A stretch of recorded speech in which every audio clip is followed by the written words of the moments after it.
하나님, 오늘도 말씀으로 저희들을 찾아와 주시고 저희들을 먹여주시며 생명과 진리 가운데로 인도하여 주심을 감사드립니다.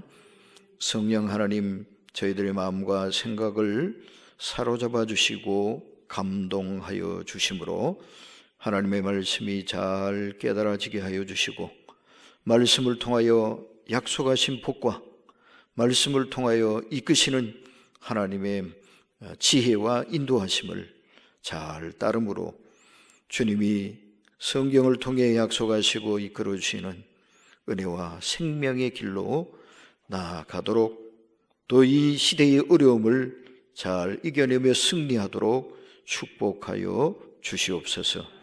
종의 입술을 주님의 도구로 사용하셔서 우리 한 사람 한 사람 각자의 삶과 가정과 생활을 향하여 하나님이 하시고 싶은 그 말씀을 들려주시고, 또 우리의 심령과 생활에 꼭 이루어야 할 하나님의 역사를 이루시도록 온전히 마음껏 사용하시옵소서. 예수님의 이름으로 기도하옵나이다. 아멘. 6.25 하면은 우리나라 역사에 있어서 가장 고통스럽고 불행하고 힘들었던, 다시는 있어서는 안 될, 지워버리고 싶은 역사 중에 하나다, 이렇게 말할 수 있겠죠. 그러니까 6.25를 떠올리면 전부 다 부정적인 생각밖에 없어요. 그죠? 파괴, 이별, 상처, 고통, 증오, 미움, 원망, 이런 것밖에 떠올릴 게 없는 게 6.25 전쟁 아니겠습니까? 그런데 이 아픈 전쟁의 역사 가운데도 하나님이 주신 소중한 선물도 있다라는 것을 기억할 필요가 있습니다. 6.25가 고통스럽고 아팠지만, 그리고 온 나라를 다 파괴시켜버리는 큰 시련이요 불행이었지만, 그 안에는 그 아픔을 뛰어넘게 하는 하나님의 놀라운 선물도 있었다. 이런 말을 하니까 좀 이상하죠. 이게 뭔 선물이 있고 뭔 은혜가 있고 뭔 축복이 있단 말이야. 얼토당토 않는 말이지. 그런데 한번 곰곰이 생각해 보십시오. 6.25 때문에 무슨 일이 생겼느냐? 첫째는 공산주의자가 싹 사라졌습니다. 빨갱이들이 완전히 없어졌어요. 6.25 직전까지, 해방 이후 6.25 때까지 나라가 얼마나 혼란스러웠습니까? 왜 그랬습니까? 빨갱이들 때문에, 공산주의자들 때문에. 편할 날이 없었잖아요. 그랬던 이 나라가 더 이상 좌익, 우익 이것 가지고 이제 싸울 필요가 없어졌어요. 6.25를 딱 지나고 나니까 공산주의자는 다 북으로 갈 사람 가고, 아니면 있는 사람도 내가 공산주의자입니다, 빨갱이입니다 이런 소리 했다가는 그냥 죽으니까 찍소리 못하고 숨어 있었죠. 그러니까 조용하죠. 그 다음에 두 번째는요, 북한에서 수많은 사람들이 월남을 해 내려왔어요. 거기에는 훌륭한 사람들이 많아요. 지식인들, 또 경제인들, 공산주의자들이 부자들, 또 학자들, 또 종교인들 제일 싫어하잖아요. 그러니까 거기는 백일 수가 없어서 다 내려온 거죠. 특별히 어떤 분들이 많이 넘어오셨냐? 우리 기독교인들. 그죠? 이북에서는 신앙생활을 할 수가 없으니까. 6.25 전에도 많이 내려오셨지만 6.25가 결정적이죠. 다 내려가잖아요. 그럼 다 못 내려오셨죠, 안타깝게도. 근데 이분들이 내려오셔가지고 뭐 했습니까? 이 대한민국의 교회를 세웠죠. 그러니까 6.25 이전까지만 해도 남한에는 교회라는 교회, 변변한 교회 별로 사실은 없었어요. 교세가 약했어요. 오히려 북한보다. 신학교도 북한에 다 있고 평양에 있고, 그죠? 평양이 뭡니까? 동방의 예루살렘 아닙니까?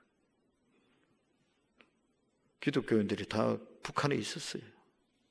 근데 6.25를 거치면서 어떻게 됐어요? 다 남한으로 다 넘어가셨죠. 그래서 제일 큰 교회가 세워졌는데 그 교회가 뭡니까? 영락교회. 영락교회. 누가 세웠습니까? 피난민들이 세웠어요. 피난민들이. 또 지방마다 다 무슨 부산 가면 부산 영락교회, 제주도 가면 제주 영락교회, 대구 가면 대구 영락교회. 뭐 지방에도 다 국지국지한 교회가 세워졌는데 다 누가 세웠어요? 피난민들이 세웠어요. 교회가 부흥하기 시작했어요. 무엇의 선물입니까? 6.25가 준 선물이에요. 북한에는 그 대신에 교회는 다 무너지고 다 문 닫고 예배당이 다 뭐 됩니까? 공산당 사무실 되고. 그 대신에 이 남한에 새로운 교회들이 세워졌다고요. 교회의 부흥이 시작되었다고요.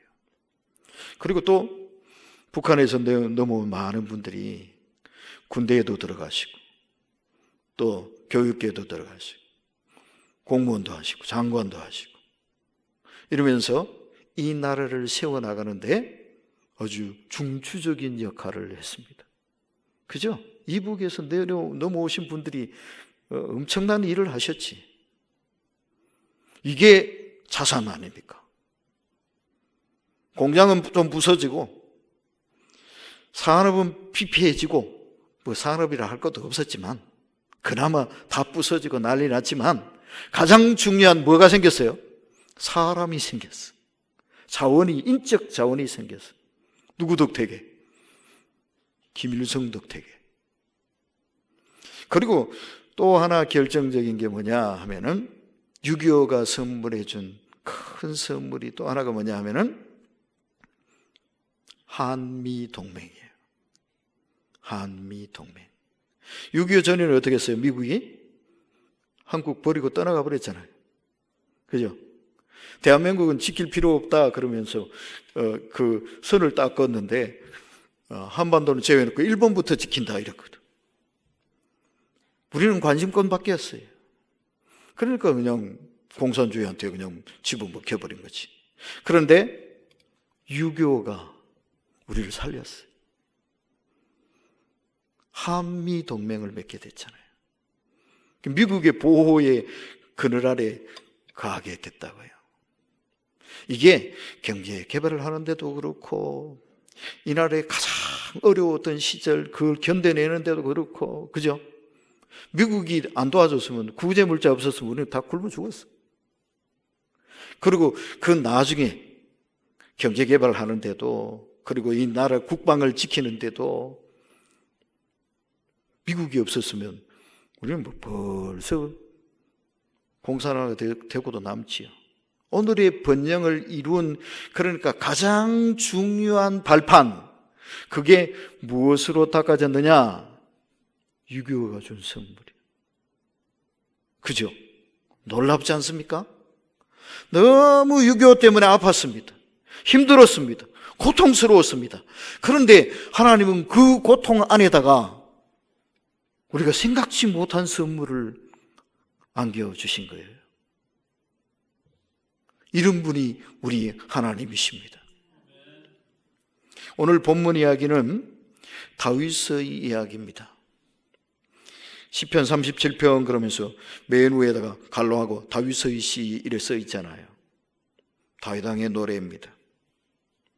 근데 이 다윗 하면 말이죠, 여러분은 어떤 생각 듭니까? 다윗 하면 성공한 사람, 이스라엘의 자랑, 이스라엘의 영웅.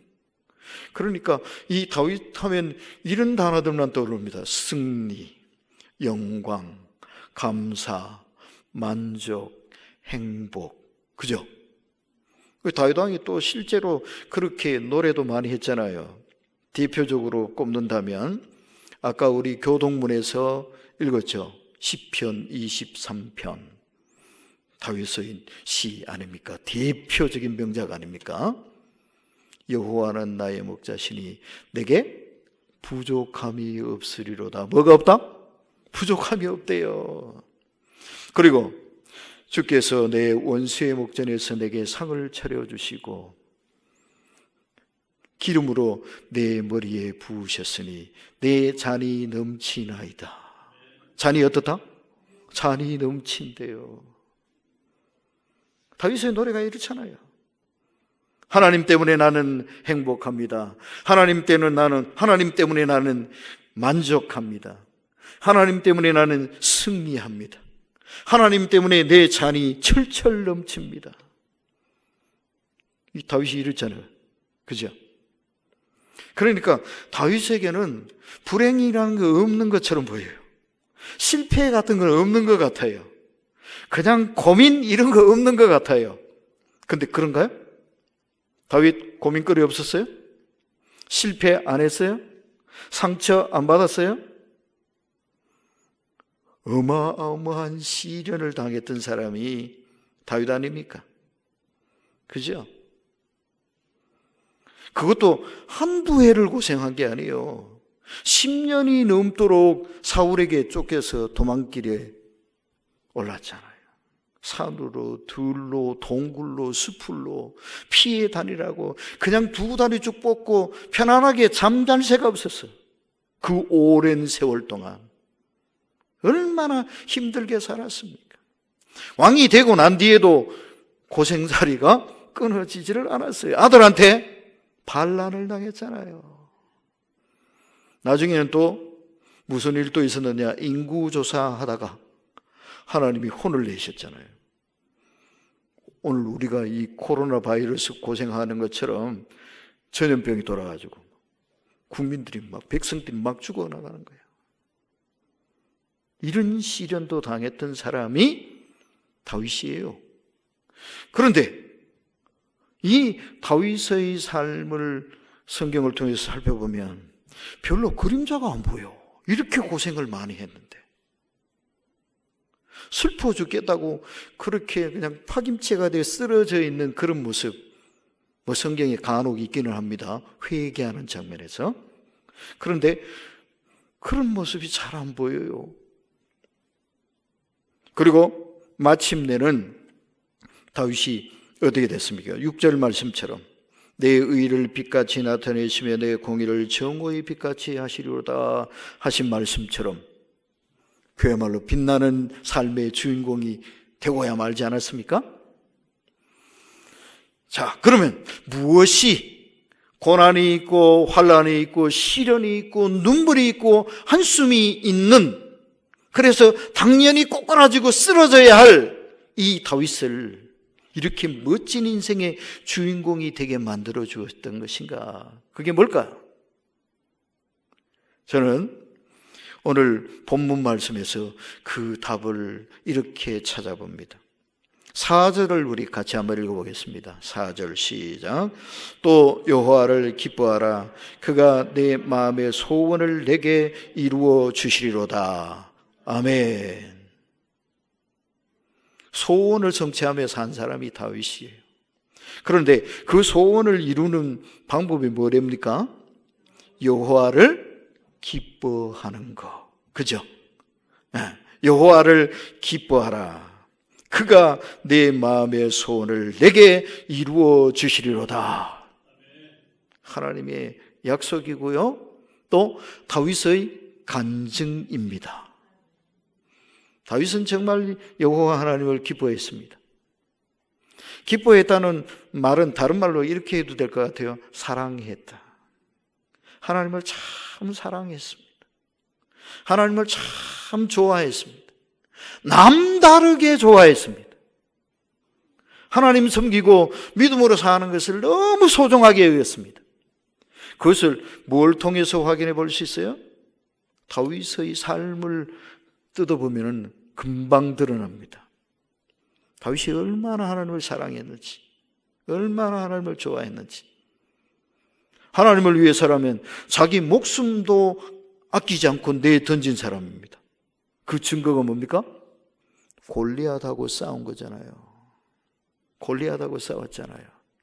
다윗이 골리앗하고 싸울 때, 야, 내가 골리앗을 때려 눕혀가지고 이스라엘이 영웅이 돼야지, 그러고 싸웠을까요? 에? 골리앗 보니까 아유, 저것쯤은 내가 만만하게 때려잡을 수 있겠다 싶어서 그래서 싸우겠다 그랬을까요? 아니죠. 어림없는 일이요. 그러면 무슨 각오로 싸우겠다 그랬을까요? 성경에 쓰이지는 않지만 아마도 이런 심정이 아니었을까 싶어요. 하나님이 욕먹는 거 보고 골리앗이 하나님을 욕을 하고 하나님의 군대, 이스라엘 군대를 욕을 하고 막 그랬잖아요. 그걸 듣고는 이 다윗이 못 참은 거예요. 내가 하나님이 저렇게 욕먹는 거 듣고 이렇게 살아있느니 차라리 싸우다 죽겠다, 이거 아니겠어요? 하나님이 욕먹는 것을 못 참은 거예요. 하나님을 그만큼 사랑했단 말이에요. 하나님을 그만큼 좋아했단 말이에요. 그리고요, 이 다윗은 임금이 되고 난 뒤에 나라가 좀 안정되면서 제일 먼저 했던 일이 뭐냐? 하나님의 괴를 모셔 올린 일이에요. 엘리 제사장 시절에 하나님의 괴가 전쟁터에 나갔다가 빼앗겨버렸잖아요, 블레셋한테. 아주 개망신을 당한 거죠. 이스라엘이 어떻게 찾아오지는 못하는데 하나님이 스스로 돌려보내게끔 만드셨잖아요. 재앙을 내려가지고 블레셋 사람들이 감당을 못해서 그냥 이스라엘에 돌려보내줬잖아요. 근데 하나님의 괴가 돌아왔는데 이스라엘 백성들이 어떻게 했냐? 그 거두는 사람이 없었어요. 그냥 국경지대에 한 레위인이 자기 집에 모시고 있었던 거야. 몇 년 동안? 20년 동안. 사울은 왕이 되고 난 뒤에도 생각도 안 했어요. 그들도 보지도 안 했어요. 근데 다윗은 왕이 되고 난 뒤에 제일 먼저 그걸 생각한 거예요. 하나님의 귀를 모셔야지. 하나님의 귀가 저렇게 변두리에 버려져 있으면 되냐? 이거 우리 하나님 앞에 큰 죄 아니냐? 그래서 다윗이 최선을 다해서 정성을 다해서 하나님의 교회를 다윗성으로 모셔드리잖아요. 예루살렘으로. 그죠? 그리고 하나님의 교회를 또 모셔놨는데 그걸 보고 또 마음이 아픈 거야. 다른 사람은 생각도 안 했는데. 왜? 하나님의 명령을 따라서 지어놓은 성막이니까 그대로 잘 보존해야 된다, 뭐 이렇게만 생각했겠지요 뭐. 근데 다윗은 그거 보니까 마음이 아파. 자기는 궁궐에 좋은 집 지어놓고, 왕이라고 대궐 같은 집을 지어놓고 그렇게 사는데 하나님의 교회는 텐트 속에 있는 거야. 성막이 뭐예요? 이름이 성막이지 그냥 텐트잖아요. 좀 고급스럽게 지은 텐트지. 다윗은 그게 마음이 아픈 거예요. 하나님을 저런 곳에 모셔서 되냐? 하나님을 위해서 멋진 집을 지어드려야지. 이런 하나님을 향한 갸륵한 마음을 품은 사람이 다윗이에요. 왜 그랬을까? 하나님이 너무 좋아. 하나님을 너무 사랑했어. 다윗은 하나님을 최고의 자리에 모신 사람이에요. 하나님을 위해서라면 무엇이든지 할 수 있는 사람이에요. 하나님을 위해서 가장 좋은 거 가장 먼저 하는 사람이에요. 이게 뭐 하는 거예요? 여호와를 기뻐하는 거예요. 하나님이 이런 다윗을 그냥 내버려 놓으실 수 있겠어요? 하나님도 그런 다윗이 너무 좋으신 거죠. 엘리 제사장 집안에 하나님이 말씀하셨잖아요. 나를 존중하는 자를 나도 존중하고 나를 멸시하는 자를 나도 경멸히 여기리라 그러셨잖아요. 다윗이 하나님을 이렇게 사랑하는데, 이렇게 좋아하는데, 이렇게 기뻐하는데 하나님이 그냥 구경만 하시겠어요? 네가 나를 이렇게 좋아하니, 이렇게 소중한 자리로 모시니 나도 너를 최고로 만들어주마, 이렇게 하신 거 아니겠어요?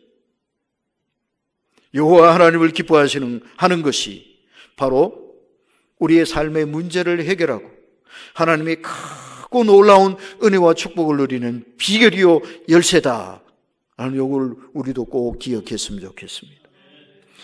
그리고 아울러서 이 여호와 하나님을 기뻐하는 삶은 이런 모습으로도 나타나야 됩니다. 5절을 보십시오. 5절을 같이 한번 읽어봅시다.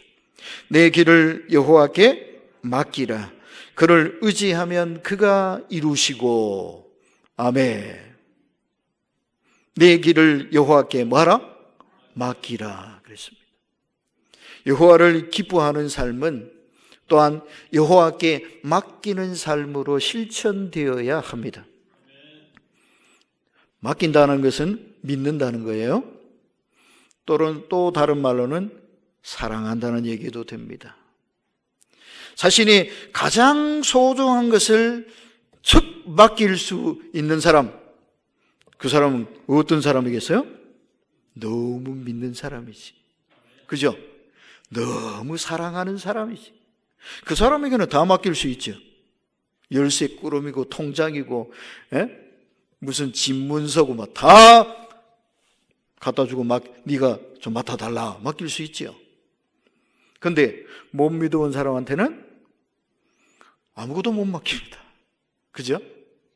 하나님을 사랑한다. 여호와 하나님을 기뻐한다. 하나님을 믿고 맡길 수 있어야 사랑하는 거지. 하나님을 좋아하고 기뻐하는 거지. 아무것도 못 맡기면서 뭘 기뻐한다고 하겠어요. 다윗은 정말 하나님께 자신의 모든 것을 맡기고 산 사람입니다.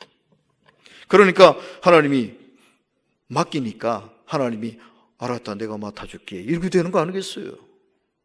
우리의 삶도 하나님이 맡아주시면 안전한 줄 믿습니다. 완벽한 줄 믿습니다. 틀림없는 줄 믿습니다. 다윗은 어떻게 하나님께 맡겼냐? 하나님께 맡기는 구체적인 방법은요, 기도함으로 맡기는 겁니다. 어떻게 맡긴다고요? 기도함으로. 다윗은 하나님과 대화하고 하나님께 기도하며 하나님께 모든 삶을 의논했어요. 심지어는 전쟁할 때조차 그랬어요. 전쟁할 때도요. 이 전쟁을 해야 됩니까? 말아야 됩니까? 딱 계산을 해보고 힘들다 싶으면 싸우지 말고 화해하는 게 제일 좋은 거예요. 에? 할만하다, 그때 싸워야 되는 거지. 택도 없는 게 싸우다가는 어떻게 됩니까? 자기가 박살납니다. 그런 어리석은 짓을 하면 안 되죠. 그러니까 하나님께 여쭤보는 거예요.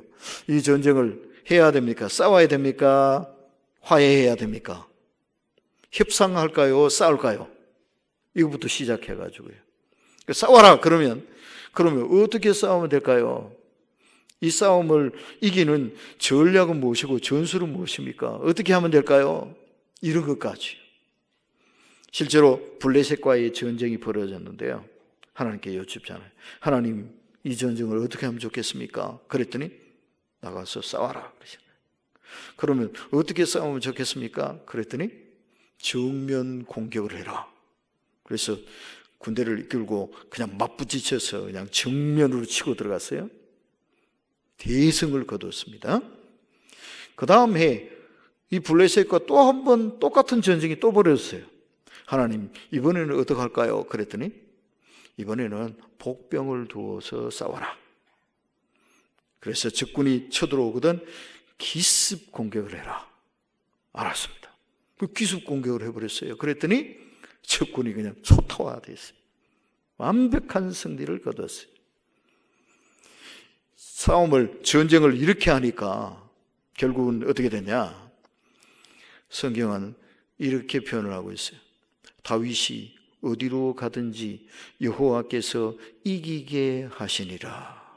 싸우는 족족 다 이겼어요. 어떤 적이고 그냥 다 박살을 내버렸어요. 왜 그랬죠? 하나님과 의논하고 하나님이 시키는 대로 하나님의 인도를 받았거든요. 하나님께 모든 것을 맡겼거든요. 그러니까 하나님이 책임져 주셨습니다. 이기게 하셨습니다. 문제없게 만들어 주셨습니다. 이것은 다윗만의 얘기가 아니에요. 출애굽기 17장에는요, 출애굽하고 얼마 되지 않은 상황이잖아요. 그런 이스라엘을 아말렉이 공격을 해왔어요. 아주 난감한 전쟁이 벌어진 거죠. 근데 이 전쟁 이야기가 아주 특별한 내용을 담고 있어요. 어떻게 전쟁을 했느냐? 여호수아를 시켜서 군대를 내보내서 싸우게 했어요. 그리고 자기는 어떻게 했냐? 산 꼭대기로 올라갔어요. 그리고는 손을 들었어요. 손을 들었다는 얘기가 뭐 했다는 얘기야? 기도했다는 얘기지. 하나님 도와주세요 하고 손을 들었어요. 이상한 일이 벌어졌어요. 모세의 손이 올라가면 여호수아가 이기는 거예요. 저 아래에서 전쟁하고 있는 거 보이는데 빤히 보이는 거예요. 여호수아가 이기는 거예요. 이 손이 내려오면 여호수아가 지는 거예요. 여호수아의 승리와 패배가 무엇에 달려 있었다? 모세의 기도에 달려 있었다. 하나님께 기도하는 것이 우리가 뛰어다니며 애쓰는 것보다 더 중요하고도 결정적이다. 이것을 보여주시는 말씀 아니겠어요? 일부러 성경에다 이 이야기를 써놓은 거예요. 그래서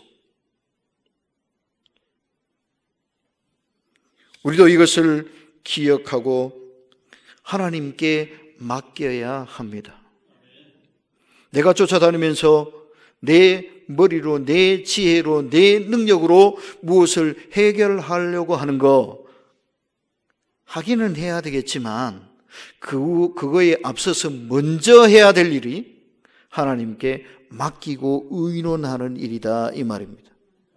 그러면 하나님이 담당해 주십니다.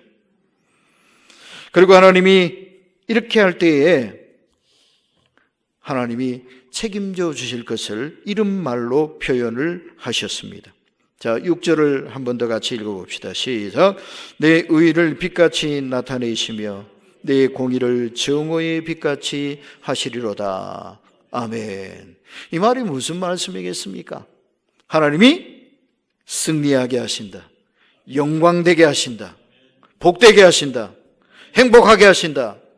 이거 아니겠습니까?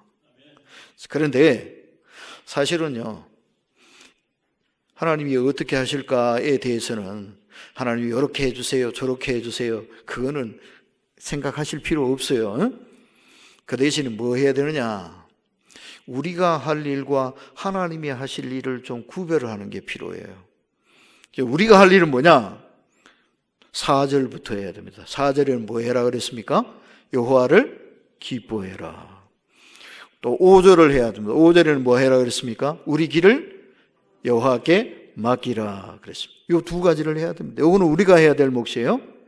여호와 하나님을 기뻐하는 거, 여호와 하나님께 우리의 길을 맡기는 거, 이거는 우리가 할 일이에요. 이거는 우리가 힘을 다해 이걸 해야 됩니다. 그리고 6절의 내용은요, 그냥 지켜보고 기다려야 돼요. 하나님이 어떻게 이루어 나가실까? 하나님이 빛나게 만들어 주신다고 하는데 어떻게 빛나게 해 주실까? 기대하며 하나님이 이루어 나가시는 것을 지켜보면서 기다려야 됩니다. 그러면 하나님이 알아서 해 주십니다. 네. 그 우리가 먼저 신경 써서 해야 될 일은 두 가지부터 먼저 하는 겁니다. 자, 두 가지가 뭡니까? 첫째는 여호와를 기뻐하는 것. 두 번째는 여호와께 맡기는 것. 맡기는 거는 뭐 하는 거라 그랬어요? 기도하는 거. 하나님 앞에 기도하고 맡겨야 돼요. 나의 문제가 이것입니다. 나의 소원이 이것입니다. 하나님 맡아주세요. 하나님 책임져 주세요. 하나님이 담당해 주세요. 하고 맡기는 것은 우리가 해야 될 일입니다. 근데 그 다음에 어떻게 맡아주실 거냐에 대해서는 그냥 지켜보면 됩니다. 하나님이 어떻게 이루어 나가시는가. 자, 그래서 이 점을 꼭 기억하도록 합시다. 지금 당장 우리의 형편이 어떠냐, 이거에 너무 연연하지 말았으면 좋겠어요. 제가 서두에서 6.25 얘기를 말씀드렸잖아요. 아픔이 있었고 상처가 있었고 참 불행했고 다시는 생각하고도 싶지 않은 일이지만 그 안에도 하나님이 숨겨놓은 선물이 있더라 그랬잖아요. 애굽 사람들은요, 홍수의 덕을 톡톡히 봤답니다. 말이 좀 이상하죠. 여러분, 홍수 나는 게 좋습니까? 안 나는 게 좋습니까? 안 나야 되죠, 그죠? 그런데 이 이집트는요, 홍수의 덕을 본 나라예요. 그 이상한 소리, 뭔 소리야? 홍수가요, 온 땅을 다 뒤에 엎어버리지만 거기에 뭘 싣고 오느냐? 그 붉은 흙탕물 속에 뭘 싣고 오느냐?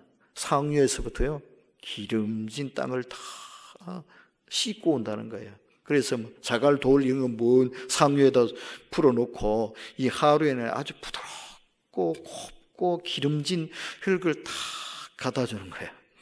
그리고 물만 쏙 빠져서 바다로 들어가 버려요. 그러면 거기에 뭐가 형성되느냐? 삼각주가 형성이 되는 거예요. 이 날강 삼각주가 세계적인 곡창지도로 유명하면서 지금부터 이게 뭐 할 때마다 이루어지느냐? 홍수가 날 때마다 그랬답니다. 그러니까 홍수 날 때는 피해 있다가 홍수 지나가고 난 뒤에 나와 보면 땅이 작년보다 더 좋아져 있는 거야. 그럼 농사를 지으니까 너무 잘 되는 거야. 그래서 이 이집트 사람들이, 애굽 사람들이 홍수가 지나고 난 뒤에 보니까 웅덩이가 좀 군데군데 있을 거 아니에요, 그죠? 웅덩이에 보니까 개구리들이 개골개골 하고 있는 거야. 그래서 이 개구리들이 우리한테 이런 복을 주나 보다, 이렇게 또 미련한 짓을 해서 개구리를 신으로 섬겼다는 거 아니에요. 예. 홍수도 재난처럼 보이지만 거기에 또 다른 하나님의 선물이 숨어 있을 수도 있다는 거예요. 화산 폭발하면 큰일 나잖아요. 뭐 다 타버리고 끝장나잖아요. 그런데 그 화산재가 두둑히 쌓여 있으면 이 화산재가 뭐냐? 이게 또 비료가 된다네. 에? 고난은 당하지만 그 뒤에는 또 다른 하나님의 은혜가 숨어 있을 수 있다라는 얘기예요. 하나님이 지금 우리를 고난 속으로 힘들게 하시고 있어요. 참 힘드시죠? 어렵지요? 참 어렵습니다. 뭐 어찌해야 할 줄을 모르겠습니다. 교회도 어렵고 사업하시는 분도 어렵고 모두가 다 지금 온 나라가 얼어붙어 있는 이런 상황이 되어버렸습니다. 그래서 당황스럽고 또 힘들고 두렵고 아프고 그렇습니다. 그런데 우리 이 어려운 것만 보지 말고 하나님께서 어떻게 이것을 통해서 우리를 다듬어 주시는가? 하나님이 우리에게 우리가 보지 못하고 깨닫지 못하는 어떤 은혜를 주시려고 이렇게 아프게 하시는가? 믿음으로 그것을 한번 바라봤으면 좋겠어요. 아프면 병원에 가서 수술을 해야 되잖아요. 수술하는 거 어떻습니까? 두렵지요. 마취했다가 못 깨나면 어떡하지? 에? 마취하는 것부터 겁나고요. 그 다음에 집도를 하면 칼을 가지고 그냥 찢으면 너무 힘들잖아요. 두렵잖아요. 겁나잖아요. 그렇지만 아프다고 수술 안 하면 어떡합니까? 겁난다고 병원 안 가면 어떡합니까? 죽어야 되는 거지. 그죠? 수술하는 과정은 힘듭니다. 고통스럽습니다. 그리고 또 회복하는데도 시간이 또 한참 걸려야 되고 겁납니다. 힘듭니다. 두렵습니다. 그러나 이 수술의 과정이 우리에게 건강을 주고 생명을 주는 거 아니겠습니까?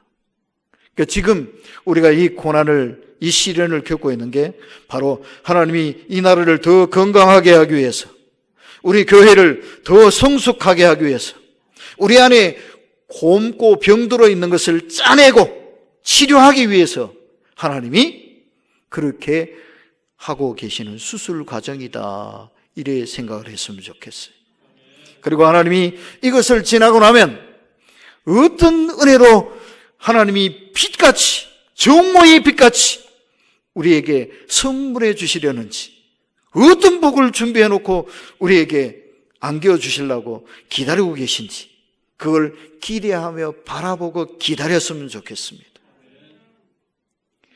그래서 우리가 하나님 앞에 우리의 힘든 문제를 놓고 기도하는데 기도하고 끝내버리면 안 돼요. 기도한 다음에 뭐 해야 되냐? 기대해야 합니다. 예수님께서 이렇게 명하셨지 않습니까? 기도하고 구한 것은 뭐 해라? 받은 줄로 믿어라. 어떻게 믿어라? 받은 줄로 믿어라. 아직 기도했는데 뭐 방금 이루어집니까? 아직 이루어지지 않았지. 근데 받은 줄로 믿는 게 뭐 하는 거냐? 기대하는 거예요. 하나님이 우리가 이 고난을 헤치고 난 뒤에 어떤 은혜를 주실까? 어떻게 우리를 바꿔 놔 주실까? 어떻게 빛나게 하실까? 그걸 꿈꿔보는 거예요. 꿈꿔보는 거. 기도하면서 우리 가슴에 하나님이 이루어지실 그 복을 그려보는 거예요. 하나님이 기도한 대로, 우리가 기도하고 꿈꾸는 대로 하나님이 그 이상으로 이루어 주시는 줄 믿습니다. 지금은 힘들지만, 지금은 어렵지만 이 과정이 끝나고 난 뒤에는 다윗이 그 시련의 고난의 세월을 10년 넘도록 그렇게 지냈는데 끝나고 나니까 이스라엘의 위대한 영웅으로 우뚝 서게 되지 않았습니까? 그야말로 정오의 빛같이 빛나는 인물이 안 됐습니까? 하나님이 우리에게도 그런 은혜와 복을 주실 줄 믿습니다. 이 하나님의 역사를 기대하고 바라보면서 잘 참고 기다려 봅시다. 기도하겠습니다. 하나님, 힘들고 어려운 시대를 살고 있지만 이 안에 우리가 보지 못하고 깨닫지 못하고 알지 못하는 놀라운 하나님의 은혜와 선물이 숨어 있는 줄 믿습니다. 고난을 뛰어넘고 오히려 그것을 하나님의 은혜와 축복의 발판으로 삼았던 다윗을 본받아서 저희도 여호와를 기뻐하고 여호와 하나님께 우리의 모든 길, 우리의 삶을 맡김으로 하나님이 책임져 주시고 어디로 가든지 이기게 하시고 우리의 삶을 정오의 빛같이 빛나게 하시는 하나님의 복을 우리도 누리며 살게 하여 주시옵소서. 예수님의 이름으로 기도하옵나이다. 아멘.